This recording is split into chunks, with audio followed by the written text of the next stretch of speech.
자, 오늘은 이제 성경의 파노라마, 이제 우리가 영상으로 예배 드리는 시간만 이제 우리가 파노라마 하기로 했는데 오늘 중요합니다. 여러 가지 이제 파편적으로 우리가 배웠잖아요. 성경을 숲으로도 봐야 되지만 나무로도 봐야 된다. 나무 하나하나를 보지만 숲을 봐야 된다. 그게 우리가 알 수 있는 거죠. 근데 우리가 이 땅에 살면 이 땅이 전부인 줄 압니다. 그러나 또 다른 세상을 보면 야, 세상이 넓구나 하는 것을 알 수 있어요. 한국에도 우리나라에도 여러 지역이 있잖아요. 강원도도 가보고 경상도도 가보고 또 제주도도 가보고 서울도 가보고 또 전라도 가보고 다 가보는데 여기에만 살고 있던 사람은 이게 전부인 줄 압니다. 근데 밖에 나가보면 야, 세상이 넓구나 하는 것을 생각해 보게 되죠. 근데 우리나라에서만 다니다가 외국에 나가보면 더 넓다는 걸 알 수 있어요. 그래서 전체를 보게 되면 이제 부분을 평가할 수 있고 볼 수도 있다는 겁니다. 그것과는 비교할 수 없는 성경 말씀, 적어도 4,000년이 넘는 역사를 가지고 있고 그리고 긴 세월 동안 적어도 40명이 넘는 저자가 기록한 하나님의 말씀이 우리가 완전히 깨달아지기 위해선 부단히 배우고 우리가 공부해도 알 수 없죠. 그러나 말씀을 통해서 우리가 숲을 보고 나무 하나하나를 보면 더 자세히 볼 수 있겠다는 겁니다. 그래서 오늘 구약과 신약 성경 전체를 한번 정리하는 그런 시간 가질 거예요. 이 성경 공부가 1년, 2년 가지고도 책 한 권을 끝내기 힘드는데 이제 오늘 4주째입니다. 4주째 수요기도에 영상으로 하는데 이 영상으로 하는 걸 한번 우리가 정리를 오늘 다 하면 좋겠고 안 되면 다음 주까지. 다음 주에는 이제 온라인 예배를 드리지 않고 주일 예배 1, 2부와 수요기도에는 오프라인으로 합니다. 이제 다음 주일이 종료주일이기 때문에 고난주간 들어가서 목회자의 심정으로는 함께 모여서 특별 새벽기도도 하고 싶은데 여의치 않아요. 동부교회가 모든 예배를 다 오픈했다 그러면 우리가 사실은 자리를 다 이렇게 띄고 예배를 드리고 제가 식당을 이렇게 가서 봐도 다닥다닥 붙어서 먹고 있거든요. 어딜 가도 다 붙어있는데 교회처럼 철저하게 하지 않아요. 우린 1시간 예배 드리고 떠나는데 하도 비난의 칼날을 들이대니 거기에 우리가 괜히 책 잡힐 필요 없잖아요. 그러니까 주일날 여러분 오실 때도 마스크 꼭 하셔야 됩니다. 다 하고 오시고 앞에 손 소독제 다 바르시고 들어올 때 다 체크할 거예요. 어제 한일장신대 이사회가 있어 가는데 이사회 가는데도 그 본관 앞에 책자를 써놓고 다 체크하게 합니다. 뭐 때문에 왔는지 또 누군지 생년월일까지 다 쓰고 휴대폰 번호 적고 그러고 들어가요. 모르잖아요. 바이러스가 어디로 갈지 어떻게 알아요. 그러니까 그건 잘하는 겁니다. 우리 교회도 몇 가지 준수사항들이 있는데 발열 체크도 다 할 거예요. 그래서 아마 교인들이 오실 때 왜 이렇게 불편하게 그러나 모두를 위해서 하는 거니까 좀 지켜주시면 좋겠고 자, 그러면서 이제 오프라인을 하는데 새벽 기도부터 다 열면 좋겠는데, 그게 또 그렇게 되면, 비난할 수 있어요. 그래서 부득이 주일 1, 2부 예배만 드리게 되고, 그 다음에, 찬양 예배는 드리지 못하고, 또 한 주간 특별 새벽 기도, 영상으로 해서 새벽에 올려드리겠습니다. 영상으로 여러분 자리에서 예배 드리고, 그리고, 수요 기도에는 오프라인으로 여기서 저녁 7시 반에 다음 주에는 드리게 됩니다. 자, 그걸 꼭 기억하시고 이런 어려운 상황 가운데 더 예배를 사모하고 하나님을 소망할 수 있는 여러분 되시고요. 우리 목사님들 통해서 각 구역마다 한 주간 동안 금식 릴레이 하실 분들 명단을 받았어요. 이번 때 더 기도하시면서 그렇게 보내시면 좋겠어요. 우리가 부득이한 상황 가운데 어떻게 하면 하나님의 말씀을 더 잘 배울 수 있을까? 많은 교인들이 오랫동안 신앙생활에도 시간을 내고 또 시간이 어려운 분들은 뭐 장사하거나 직장 다니는 분들은 공부하기 어려웠잖아요. 그래서 이렇게 영상을 띄워드리기도 하고 이번 뭐 몇 주간 될지 모르지만 제가 수요기도에는 성경 공부를 했습니다. 좋은 점도 있어요. 어떤 분들은 그 휴대폰으로 이렇게 보니까 평생 성경 공부하기 힘들었는데 직장 때문에 볼 수 있어 도움이 된다. 그래야 우리가 좋은 점을 보니까 그런 것도 있어요. 그래서 계속되면 힘들지만 이게 우리에게 도움이 될 수도 있다. 제자훈련 이제 지난 한 주간 동안 이제 이번 한 주간은 영상으로 제자훈련도 시작을 했습니다. 다음 주에는 영상으로 하지만 그건 이제 한동안 조금 영상으로 해야 될 것 같아요. 근데 영상으로 해야 될 때 이제 다음 주부터는 실시간으로 할 겁니다. 새벽 6시 그러면 실시간으로 제가 이제 영상을 열어놓고 여러분들 다 영상을 열어서 휴대폰으로 초대해서 같이 하게 됩니다.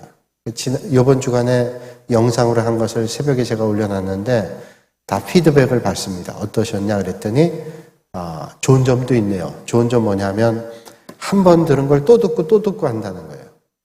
그런 점도 있구나. 그러니까 우리가 부득이한 상황이니까 왜 이렇게 불편해 힘들어 그렇게만 생각하지 마시고 좋은 점도 있다 생각하시면서 이게 뭐 정상적인 건 아니지만 이게 모두가 우리가 힘쓰고 조심해야 될 때니까 힘들고 어렵지만 이때 더 우리가 하나님 앞에 나가는 시간이 중요한 거예요.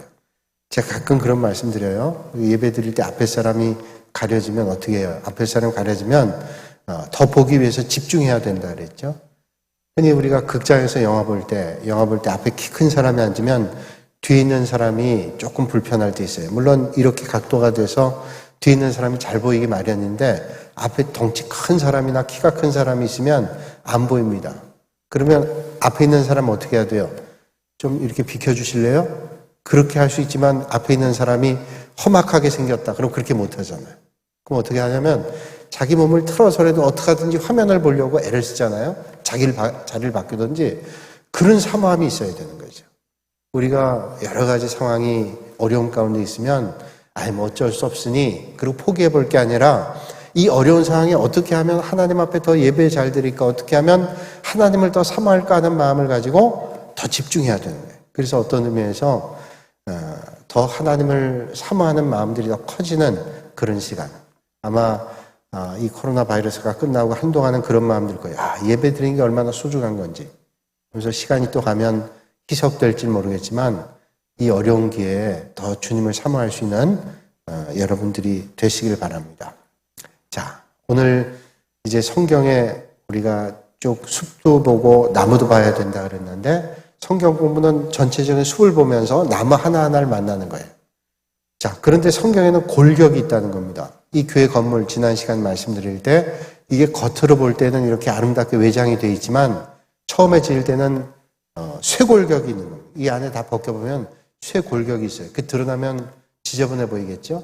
그 겉에 다 세멘트로 또 벽돌로 또 이렇게 내장재로 다 해가지고 소리가 울리지 않도록 다 흡음 효과까지 하면서 이렇게 했단 말이죠. 근데 이 안에 골격이 없다면 이 안에 쇠로 만든 골격이 없다면 무너져 버릴 겁니다.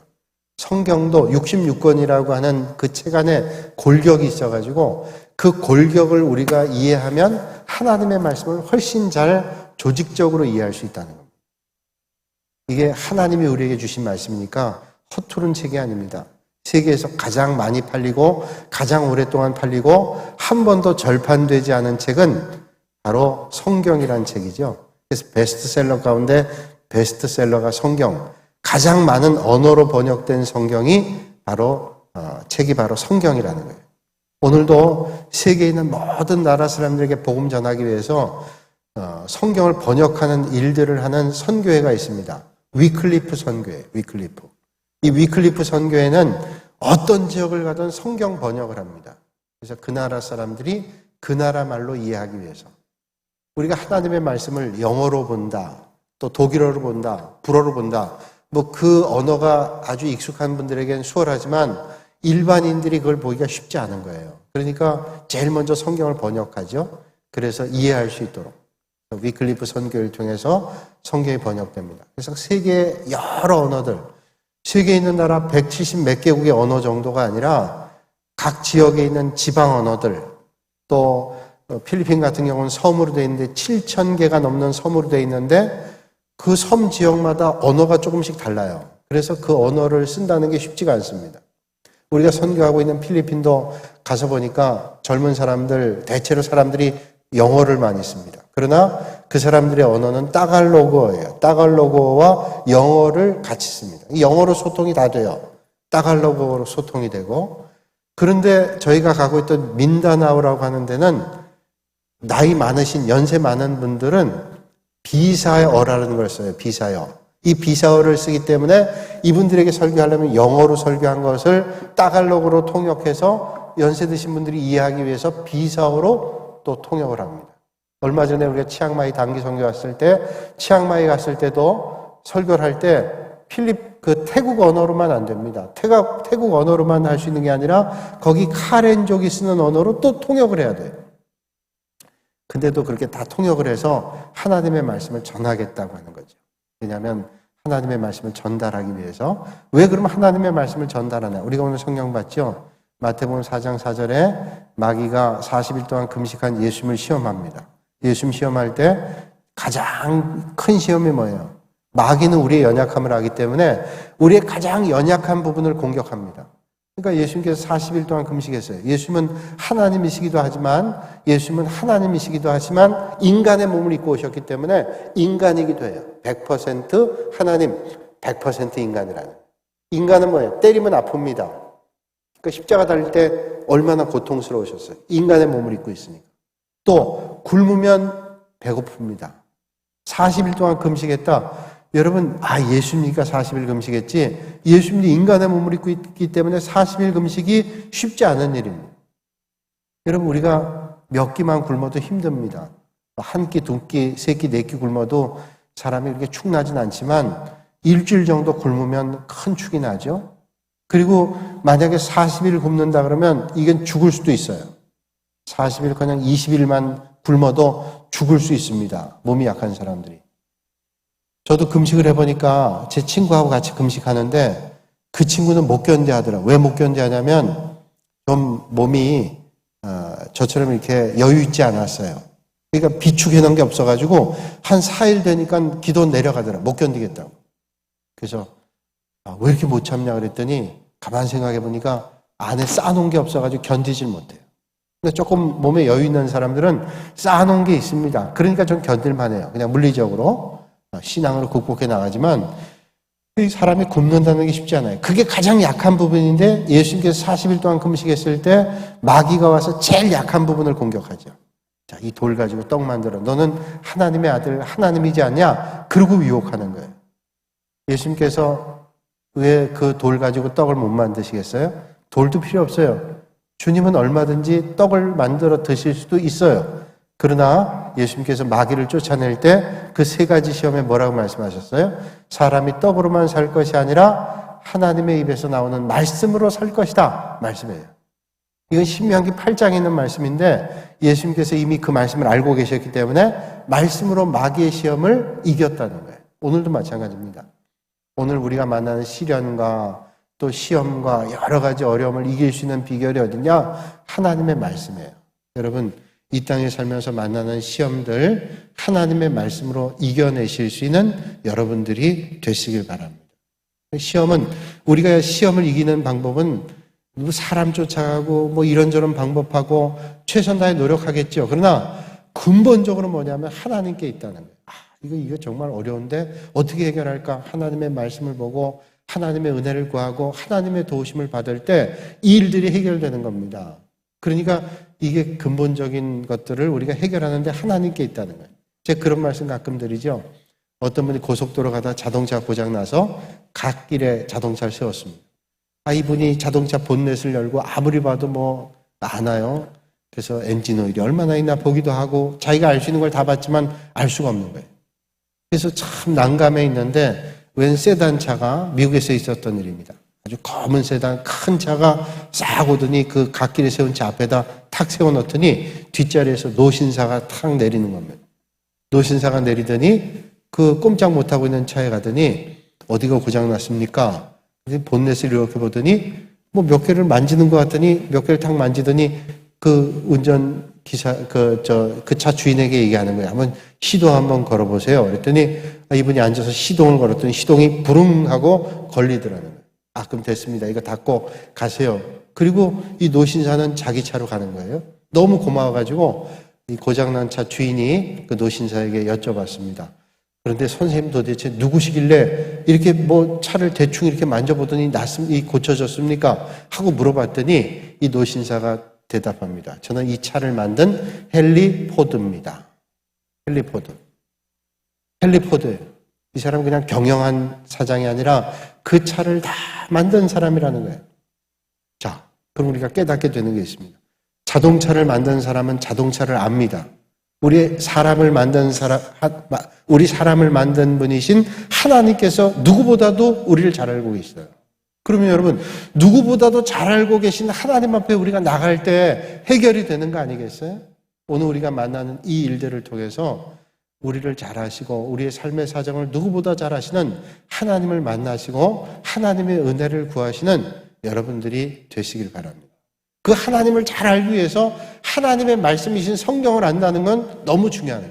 그러니까 성경을 안다는 것은 성경의 어떤 많은 지식을 안다, 이것도 중요하지만 사실 성경을 안다는 건 그 지식을 안다는 것보다 더 중요한 게 있는데 이 하나님의 말씀을 통해서 하나님의 뜻과 계획이 어디 있는가를 아는 겁니다. 자, 오늘 이 코로나 바이러스를 통해서 많은 의학자들과 과학자들은 얘기합니다. 이 코로나 바이러스는 어떻게 이겨냅니다. 백신을 개발해야 되고 비말이 퍼지는 것을 피해야 되고 과학자들이 의사들이 하는 얘기입니다. 또 사약자들은 이럴 땐 좀 거리를 떼놔야 됩니다. 여러 가지를 얘기합니다. 그러면 우리 목회자들과 신학자들은 어떤 생각을 해요?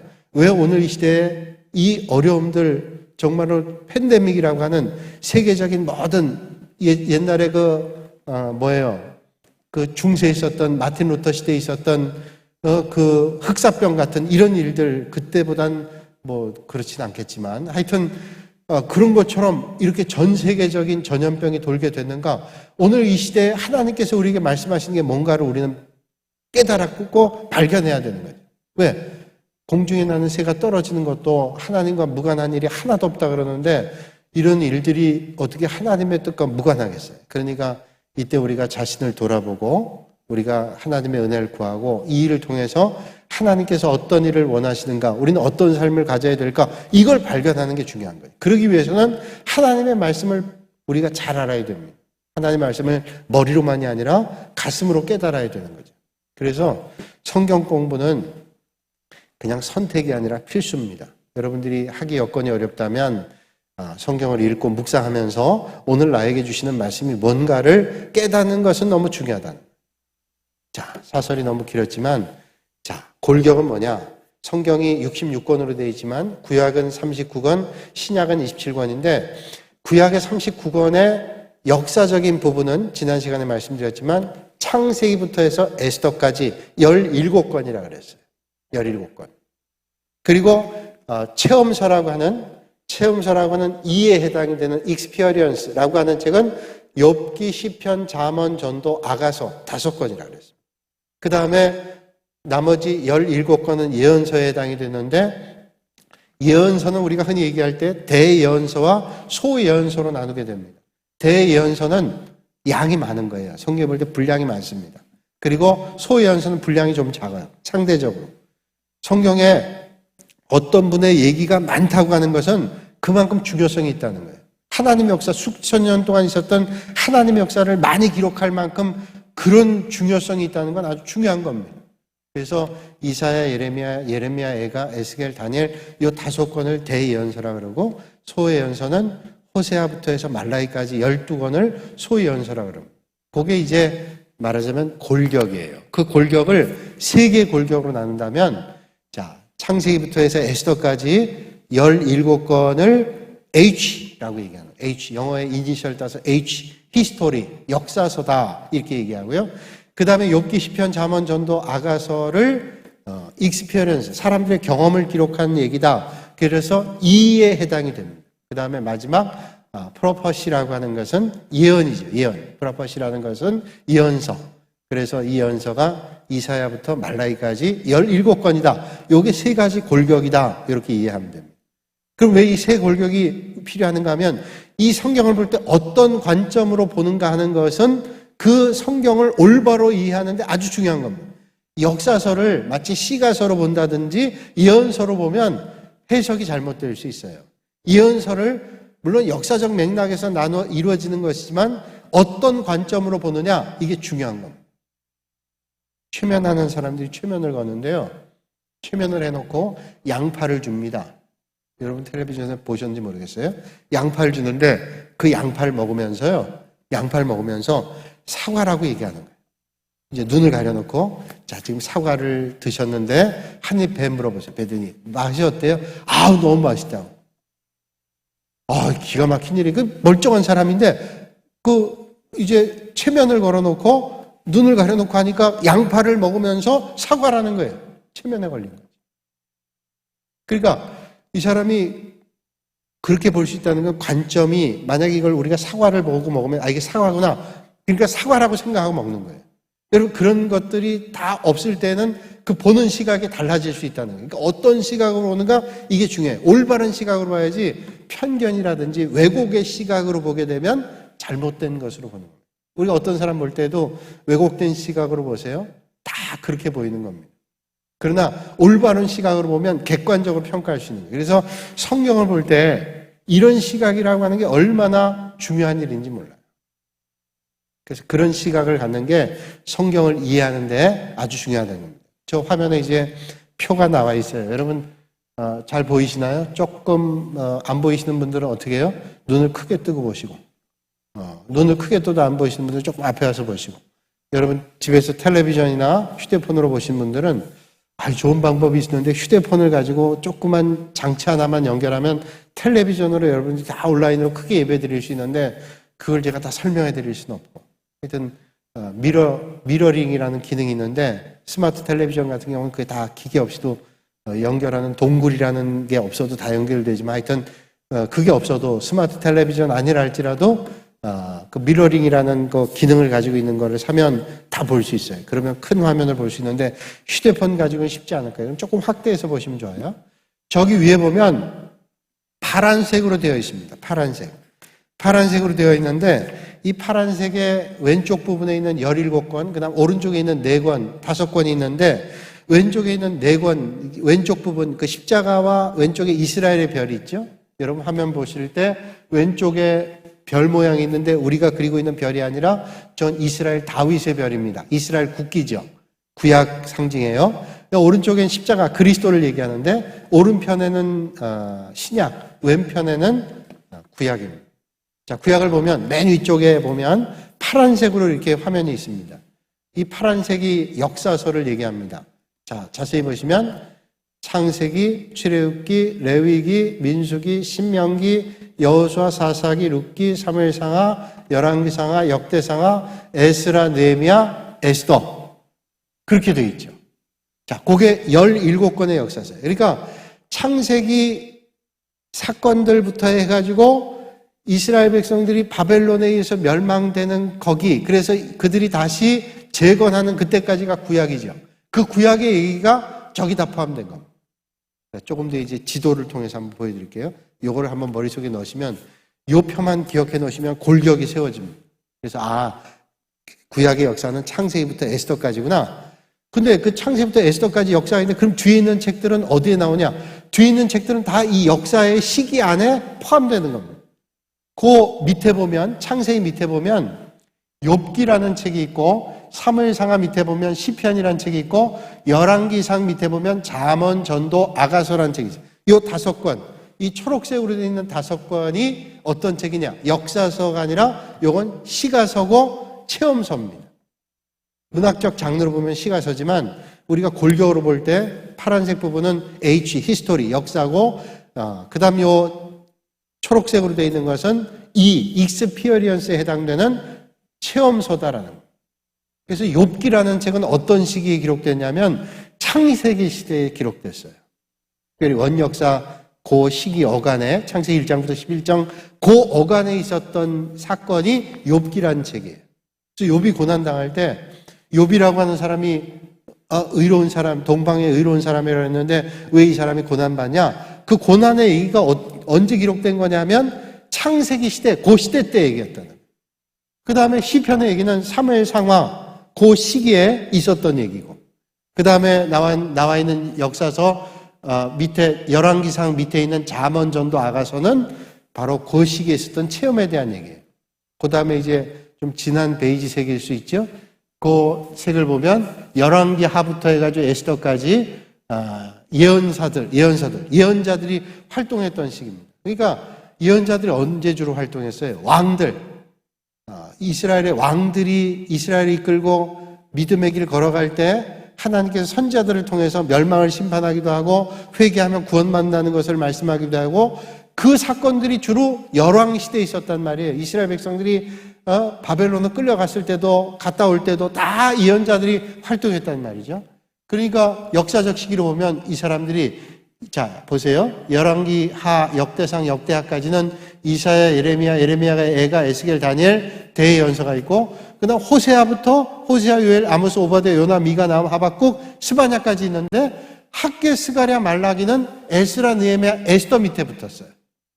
자, 요거 잘 구분하시면 돼요.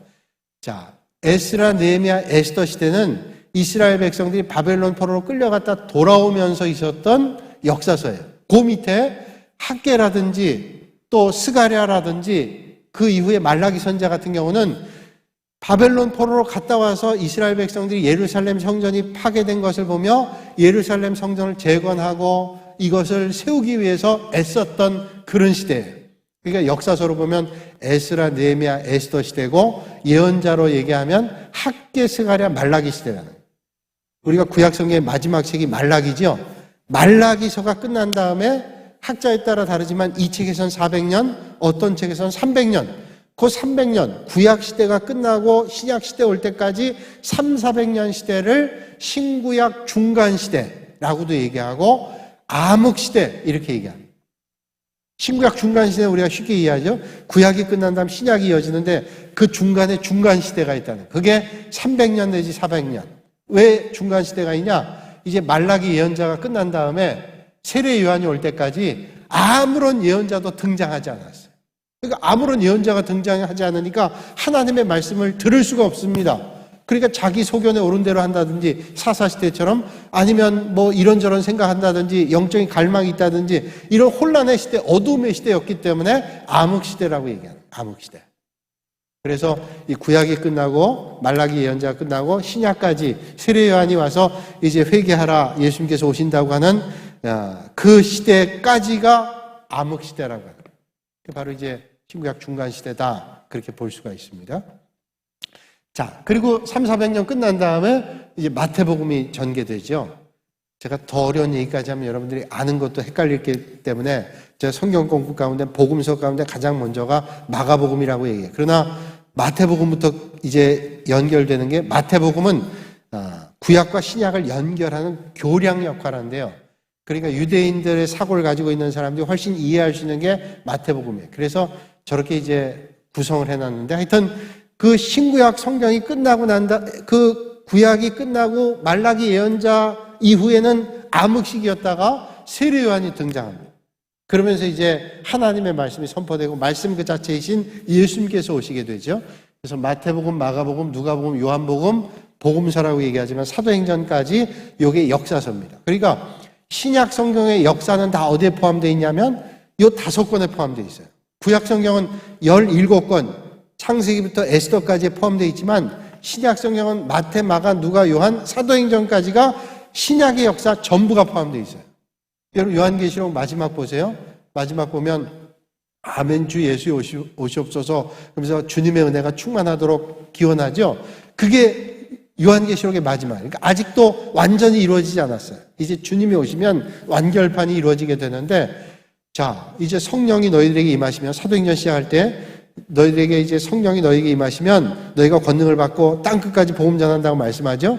그래서 이제 교회가 생기고 이제 바울이 가서 복음 전하고 그러면서 교회가 막 확장되고 바울이 1차, 2차, 3차 전도여행 가고 또 감옥 로마로 끌려가면서 복음 전하고 스페인까지 복음 전하고 이런 쭉 내용들이 바로 사도행전에 기록됐다는 거예요.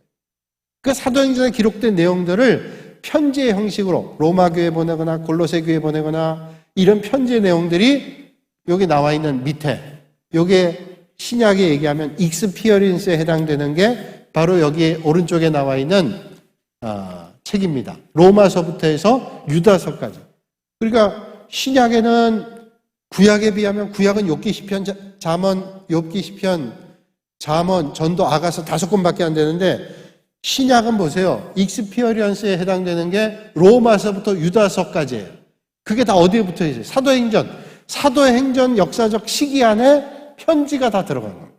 그리고 요한계시록까지. 요한계시록은 예언서에 해당돼요.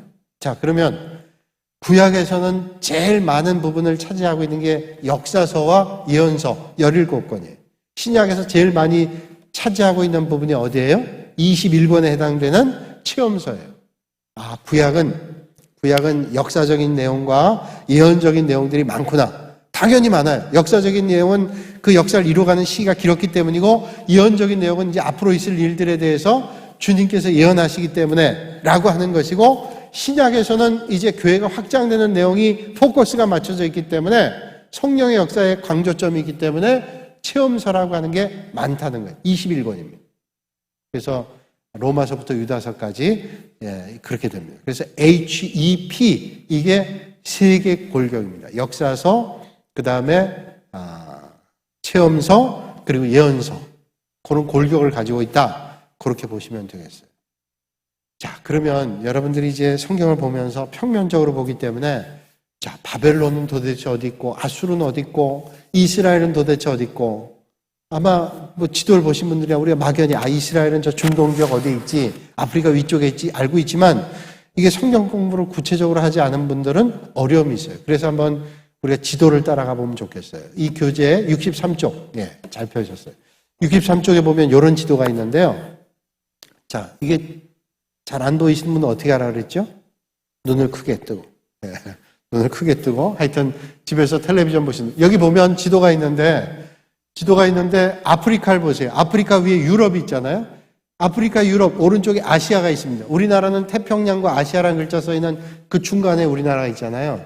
그 우리나라가 있는데 왼쪽으로 비행기를 타고 가면 한 11시간 정도 비행기를 타고 갑니다. 왼쪽으로 이렇게 가게 되는데 거기 검은 박스 하나 있어요. 상자를 하나 그려놨죠. 요게 바로 성경에 나와 있는 구약과 신약이 전부 망라되어 있는 내용이 거의 저기에 포함되어 있다는 거예요. 그러면 저게 지금 어떤 나라인지를 한번 보죠. 그 다음 쪽 한번 넘겨보세요. 자, 그 다음 쪽 한번 또 넘겨보세요. 요게 이제 오늘 우리 지도란 말이에요. 거기 아까 네모 상자가 되어 있는 게 아프리카 위쪽에 있는데 그 네모 상자가 어디냐면 여기에 보면 맨 밑에 아래쪽 중간에 사우디아라비아 있죠? 사우디아라비아 위에 보면 이라크, 왼쪽에 시리아, 레바논, 이스라엘, 요르단이 있는데 그 네모 상자가 어디냐면 지중해를 중심으로 해서 이라크까지 밑에 이집트까지 그게 네모 상자에 해당되는 거예요. 오늘로 얘기하면 그 나라가 어디냐면 우리가 예수님께서 태어나신 땅이 어디예요? 이스라엘이죠? 이스라엘. 그 위가 레바논이고 오른쪽이 요르단이고 이스라엘 위에 연결된 나라가 시리아, 그 다음 이라크, 쿠웨이트, 더 나가서 오른쪽에 이란, 사우디아라비아 밑에 왼쪽에 이집트, 오른쪽에 페르시아만 있어요. 제가 여기 레이저 포인트를 해봤더니 안 보여요. 그래서 제가 표시를 못 해드립니다. 제가 해봤더니 안 보이기 때문에 그냥 우리 방송실에서 목사님이 제가 얘기하면 거기를 마우스를 이렇게 표시를 해주면 볼 수 있겠어요. 표시되죠? 마우스로 한번 이스라엘을 가르쳐 봐 주세요. 안 되나요? 안 되면 그냥 제 말로 할게요, 여러분. 그냥 그 지도 보여주세요. 지도. 마우스 안 될 테니까. 그 지도를 보시면, 자, 머릿속에 한번 그려보세요. 이 지도만 딱 여러분이 머릿속에 넣으면 성경을 볼 때 입체적으로 볼 수 있어요. 그러니까 지금 짧은 시간에 여러분들이 성경을 가르쳐 드리기 위해서, 이 성경에 이런 세 가지 골격이 있는데, 또 8개 기둥이 있다 그래요. 좀 이따 보는데, 세 가지 골격이 있는데, 이 세 가지 골격의 그 성경 말씀 66권이 다 이 부분, 요 지도 안에 거의 다 포함되어 있다는 거예요. 그래서 보면 이스라엘, 신약에 있는 거의 대부분의 역사가 거기 있죠. 마태, 마가, 누가, 요한복음의 역사가 이스라엘에 있고, 그 다음에 이스라엘에서 출발해가지고 저 북쪽 지역, 터키, 노란 지역이 터키입니다. 터키를 해서 왼쪽에 보면 지금 지도에 안 나와 있지만 그리스, 아니 그냥 그 지도밖에 안 돼요. 그리스, 그 다음에 더 나가면 이제 로마, 이탈리아까지 있는데 그게 신약의 거의 대부분의 역사입니다. 다시 구약을 보면 여기 다 나와 있어요. 이스라엘 백성들이 창세기부터 해서 말라기까지의 내용이 다 여기 포함되는 겁니다. 여기 포함되는 거예요. 그래서 그 내용들을 이제 우리가 보게 되죠. 시간이 많이 갔으니까 전체 지도를 보고 한번 여러분들이 기억하는 날까지 기억하고 이렇게 됐구나. 요걸 하나 보는 것만도 중요해요. 77쪽 한번 지도를 펴주세요. 77쪽. 요거 77쪽인데, 간단하죠? 복잡한가요? 네. 간단하게 설명해 드릴게요. 이게 복잡하게 이렇게 할 필요가 없는데, 하여튼, 이 설명은 제가 해 드릴게요. 요거 하고 마치면 돼요. 요것만 여러분 머릿속에 넣어놓으면, 간단은 안 한 것 같아요. 그러나 하여튼, 여기 보세요. 아까 그 지도예요. 그 지도 위에다가 이 화살표를 그린 겁니다. 이 화살표 뭐냐면, 창세기부터 해가지고, 에스더까지 역사서 전체를 이렇게 어떻게 진행됐는가를 말씀해 주고 있는 거예요. 아마 성경 공부하신 분들은 훨씬 이해가 빠를 거예요. 자, 여기 보시면 저는 안 나타나도 됩니다. 지도만 좀 크게 해주세요. 예, 저는 화면 안 띄워도 되고, 예. 여기 보시면 왼쪽에 대해라고 있어요. 왼쪽에 대해 있죠? 제가 방송을 보니까 아무도 없는데, 대답을 안 하셔도 아무도 없는데 제가 그냥 하는 거예요. 자, 왼쪽에 대해가 있어요. 이거 지중해입니다. 지중해. 위에는 키프로섬이고. 자, 오른쪽 보면 빨간 줄이 되어 있는데, 빨간 줄이 제일 처음에 창세기 얘기인데, 이 빨간 줄을 쭉 가면 사자처럼 써 있는 데가 있죠? 사자처럼 써 있는데, 그 사자처럼 써 있는데, 밑에 실선이 양쪽으로 가 있습니다. 밑에 페르시아만이 있고, 페르시아만 위에 이 빨간 화살표이 있는데, 위에 실선으로 두 개가 이렇게 줄이 갔습니다. 페르시아만으로 연결이 되어 있죠? 연결이 되어 있는데, 이 페르시아만 위에 두 개의 줄이 성경에 나오는 유프라테스 강과 티그리스 강이에요. 유프라테스 강과 티그리스 강인데 왼쪽에 있는 실선은 유프라테스 강, 오른쪽에 있는 실선은 티그리스 강이에요. 그래서 창세기 1장부터 11장까지가 원역사인데 태초에 하나님이 천지를 창조하시고 에덴 동산 만드시고 또 그들이 이제 선악과를 따먹고 죄를 짓고 그 다음에 홍수가 일어나고 바벨탑을 세우고 요 이야기들이 어디에 기록됐는가 하면 유프라테스 강과 티그리스 강 사이 여기에서 바로 이런 일들이 있었어요. 여기가 어디냐면 지금으로 얘기하면 이라크와 이란 사이예요. 이라크 이란 사이. 아까 우리 이제 그 지도 있지만 볼 거 없고요. 이라크 이란 사이인데 이라크 이란 사이에 지금 말하자면 유프라테스 티그리스 강의 창세기 1장부터 11장까지의 원역사가 다 저기에 포함됐다. 그럼 창세기 12장이 되면서 하나님께서 아브라함을 부르셔가지고 내가 내게 지시할 땅으로 가라 이렇게 말씀하죠. 그래서 내가 내게 지시할 땅으로 가라가 저 빨간색 사자 밑에 부분 유프라테스 티그리스 강 그 다음에 그 페르시아 그 사이 페르시아의 조금 사자의 밑에 부분 거기가 바로 이제 아브라함이 하나님의 부름받고 내가 내게 지시할 땅으로 가라 라고 명령받은 것이 창세기 12장 사건이 거기에요. 사자의 밑에 부분, 그렇죠. 거기서 이제 그 화살표 빨간 줄을 쭉 따라가요. 따라가면 어디로 가요? 쭉 따라가면 직진으로 안 가고 쭉 위로 올라가잖아요. 왜 이렇게 돌아가는가 하면 이스라엘의 저 오른쪽 부분은 다 산악지대입니다. 얼마나 시간이 많이 걸리고 사람이 가서 살 수도 없고 지나가기 힘든 거예요. 그래서 하나님께서 이 위쪽으로 쭉 가게 되는데 이 위쪽을 흔히 얘기하면 비옥한 초승달지대, 비옥한 평야지대예요.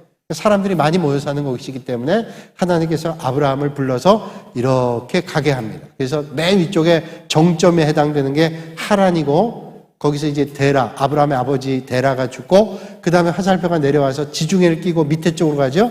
그 이스라엘로 갑니다. 이스라엘 가서 이제 아브라함 뒤를 이어서 아브라함, 이삭, 야곱, 요셉 다 이제 이스라엘에 정착해 살았단 말이죠. 근데 요셉이 어릴 때 형제들에게 미움을 받아가지고 요셉이 애굽에 팔려갔잖아요. 그래서 화살표 끝부분으로 가면 저게 이집트 홍해 밑에 이렇게 V자로 되어 있는 홍해 바다 끝 위쪽에 이게 그 지역에 여기 이제 보통 인문지리에서 얘기할 때 비옥한 초승달지대입니다. 문명의 4대 발생지인 나일강 유역이에요. 거기 사람들이 많이 모였고 대도시란 말이에요. 먹고 살기가 좋죠. 비옥한 평야지대니까 이 김제평야처럼 곡식이 많고 그래서 아주 풍요롭게 먹고 살았어요. 자, 그때 이제 애굽에 요셉이 팔려가서 거기서 살게 되죠. 창세기 이제 마지막 부분에 요셉이 이제 거기 살게 되는데 요셉이 살게 돼서 이제 거기서 죽는 장면까지 나오죠. 그래서 이제 애굽에서 정착해 산 게 무려 430년 살다가 자, 처음에는요. 요셉이 애굽의 총리였으니까 이집트 사람들하고 관계가 좋았을 거예요. 그때 조금 더 깊이 들어간다면 이집트에 왕조가 있는데 그 왕조가 이방 왕조였어요. 그래서 이방 사람들에게 우호적인 왕조였습니다. 근데 이제 세월이 가면서 자, 왕조, 정권도 바뀌죠. 그러면서 점점 이스라엘 사람들이 거기서 430년이면 수십 대가 지나갔잖아요. 그러니까 번식하게 되니까 거기서 애굽에서 떠날 때만도 60만 명이 넘으니까 60만 명, 우리가 통상 60만 명 성경에 얘기하지만 보통 200만 명이라고 얘기하고 어떤 학자는 400만 명, 이 책의 저자는 적어도 750만 명은 됐을 거다, 사람이. 왜냐하면 그 당시에 여자라든지 노인이라든지 애들은 포함을 안 했으니까 장정만 얘기할 때 60만이 좀 넘었다면 200만, 우리가 통상 얘기하지만 이 저자는 400만 내지는 800만쯤 됐을 거다, 이렇게 얘기를 해요. 하여튼 많은 사람이 됐어요. 애굽에서 종살이를 했어요. 세월이 가면서. 그다음에 우리를 좀 하나님 앞에 기도하고 살려달라고 하니까 하나님께서 이스라엘 백성들을 구원해 주시기 위해서 출애굽 사건이 일어나게 됩니다. 그래서 저 애굽에서 출애굽하죠. 그래서 저 주황색 부분이 출애굽해서 시내산까지 갑니다. 그게 이제 출애굽 과정에 시내산에서 머물죠. 그래서 하나님의 율법의 말씀을 받습니다. 그게 이제 레위기의 사건이 머물러서 어떻게 하나님 앞에 나가냐가 레위기, 시내산의 사건이. 그 다음에 민수기 사건은 이스라엘 백성들이 시내산에서 출발해가지고 광야에서 헤매는 길이에요. 저기 보면 연두색, 초록색으로 나와 있는데 빙글빙글 돌았잖아요. 이스라엘 백성들이 광야에서 빨리 가나안 땅에 들어가면 되는데 하나님께 불평하기도 하고 모세 원망하기도 하고 또 저들이 우상을 섬기기도 하고 이래서 결국은 방황하는 겁니다. 계속 방황을 38년 동안 한 거예요. 토탈 40년 동안 헤매다가 이 헤맨 내용들이 민수기의 내용이에요. 그래서 결국은 저기 오른쪽에 보면 가운데 부분에 보면 하늘색으로 되어 있는데 맨 위에 있는 게 이제 갈릴리 바다고 밑에가 사해 바다인데 그 중간에 이제 실선이 요르단입니다. 요단강. 근데 거기 오른쪽에 이제 멈췄어요. 거기서 이제 모세가 죽죠. 그러면서 이제 여호수아가 그 대를 이는데 거기 멈춰섰던 얘기가 신명기입니다. 창세기부터 해서 신명기까지가 이제 가나안 땅 목전까지 갔어요. 이제 가나안 땅 목전에서 가나안 땅 들어가야 되잖아요. 가나안 땅 들어가는데 제일 처음에 여리고성을 무너뜨리고 다 들어가잖아요.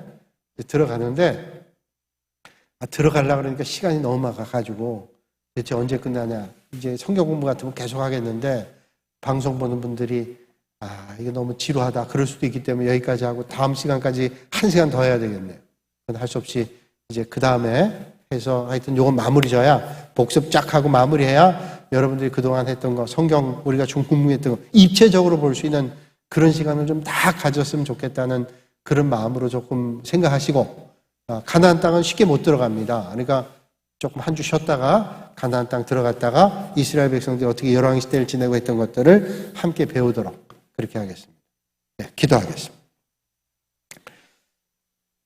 거룩하신 아버지 하나님, 오늘 또 이 시간 저희를 불러주시고 또 하나님의 귀한 말씀을 배워 하나님의 뜻과 계획이 어디 있는지 분별하는 그런 시간 갖기를 원합니다. 여러 가지 열악하고 환경이 어렵지만 하나님의 말씀을 깊이 깨닫는 시간 되게 하시고 하나님의 은혜를 만나는 시간 되게 하여 주시옵소서. 각 가정에서 방송으로 예배드리는 모든 분들 축복하시고 빨리 코로나가 종식돼서 함께 예배드리는 귀한 시간 소망하는 저들에게 하나님 큰 은혜로 함께해 주실 줄 믿사오며 예수님의 이름으로 기도하옵나이다. 아멘.